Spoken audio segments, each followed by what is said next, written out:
गतकाली मोर प्रश्न को लेकर माननीय मुख्यमंत्री कही कि सुप्रीम कोर्ट आधार रे कौन जस्टिफिकेशन नाइन सेटा सुप्रीम कोर्ट जो वर्डिक्ट को से कोर्ट करते लॉयर्स स्ट्राइक रो जहा परिस्थिति थिला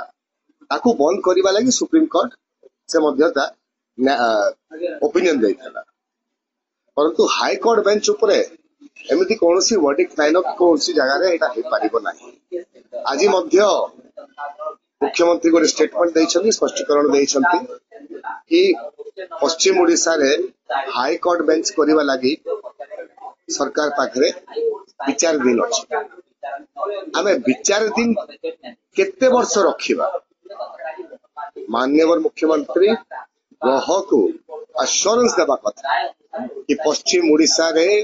गोटे सर्किट ना परमानेंट सेकेंड बेंच टा एस्टैब्लिश हेबो आ ता भितरु बलांगीर प्रथम अधिकार अछि काहे बलांगीर रे इंडिपेंडेंस आगुरु मध्य से हाई कोर्ट बेंच थिला एणु मु अनुरोध करबी हमर मुख्यमंत्री को